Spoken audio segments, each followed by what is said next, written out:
Actually, I'm kind of getting around to really liking um, Fear Inoculum.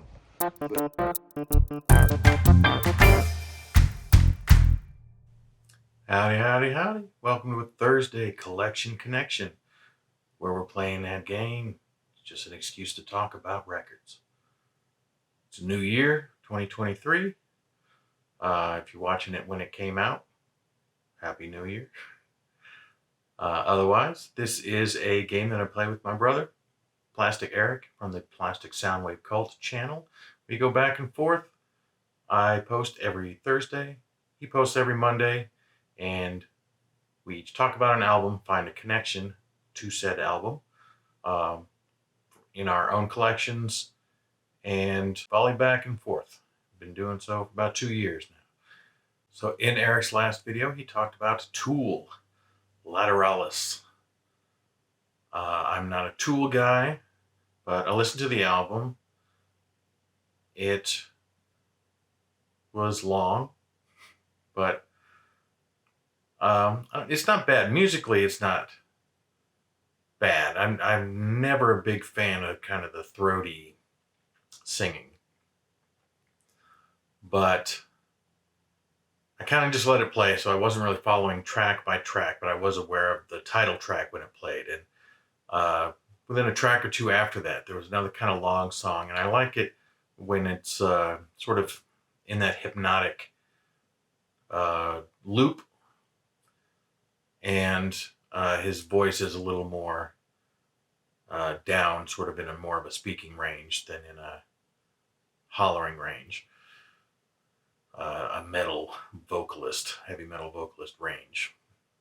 Nonetheless, I had to come up with a connection with that, and I think if there's one thing that people know, just in common knowledge about Tool's Lateralis album, is that in June of 2001, it went to #1 in Poland. That's right. It was it was an album charts topper in Poland. And so I thought that was it. I do a little bit on the charts, but haven't done charts away from really the US or England. And so I thought it would be fun to check into what else was #1 in Poland. What had gone #1 in Poland, see if there was anything interesting there. There was a lot of Polish artists. I'm assuming Polish artists. They are band and album names that would have needed translating, so I'm assuming that they were native to Poland. And in fact, Lateralis was followed up. It's 1 week at #1 by a really long, maybe as many as 12 weeks at #1 by a band called, if I remember, Ich Treue, which is These Three, I think, translated. So that was a huge smash album for Ich Treue, but I don't have any Polish bands. And it turns out that for the 2 weeks prior to Lateralis hitting #1, the #1 album was another English-speaking album, and it was a band out of England, long-time band, and it is Depeche Mode and their 2001 album, Exciter. Now, this album could scarcely have more of a misnomer for a title. It doesn't strike me as especially exciting. I'm not sure why I bought it exactly. I was of an age when Depeche Mode was sort of at their height of relevance and angsty moodiness in the mid to late 80s. I was the perfect age to sort of be in the zone, although I wasn't a teenage girl at the time. I was a teenage boy. Nonetheless, Black Celebration was kind of a touch point album for me. And I bought their records going a little bit back prior to that, but I followed along through some of their albums until it got to about Songs of Faith and Devotion, I think, is kind of when I'd sort of outgrown Depeche Mode. And I'm not sure what caused me to buy Exciter. Seeing it, I don't know. I don't remember at this point. But it's never been one that I played a lot. It didn't wow me at the time. There are a couple of tracks on here that I do like. I Feel Loved, I feel like, is a banger. It's probably as close to Excitement as being an exciter as the album comes. The Dead of Night is not bad in that kind of hypnotic droning way that I talked about with the Tool. And the opening track, Dream On, is pretty okay.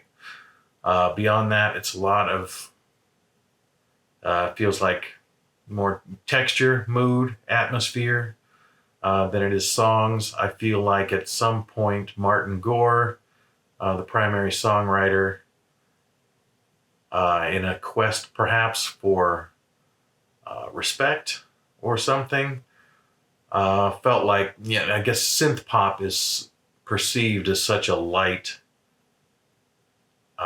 genre, something that serious musicians aren't into and would not purvey.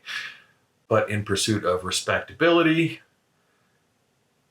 he got further and further away from that insane hookiness of the Vince Clarke album, the first Depeche Mode album, with songs like Just Can't Get Enough. They'd like to take it into kind of a dark, sexy place for a while, but even then they sort of aged out of that themselves a little bit. And I don't know, the music feels aimless at times. And I have to say, I don't think that I've heard one song, and I think it's called Wrong, that I saw a video for, but is the only thing post this album really that I've ever heard from them. So I don't know where they're at these days. But I picked this album not to sing its praises, I guess. Don't tend to be one, especially even if there's a single song on an album. If I took a chance on it and I like at least one song on it, I'm like, okay, I'll hang on to it. And I do like I Feel Loved.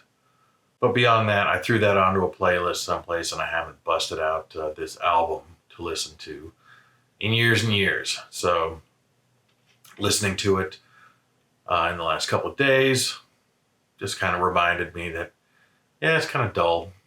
So it's not a huge endorsement for the album. It just happened to be the album when I looked up on the charts, the album that Tool displaced at #1 on the Polish charts.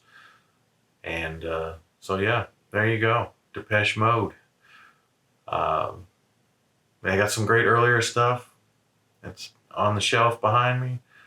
Don't really listen to that, I guess, all that often either anymore, because I'm not in that phase of life. But sentimental, still good stuff. And I will take that Depeche Mode's Exciter, pitch it back over to Eric so you can look for his response next Monday on the Plastic Soundwave Cult. And with that, I have said my piece. So thank you for watching, and bye-bye.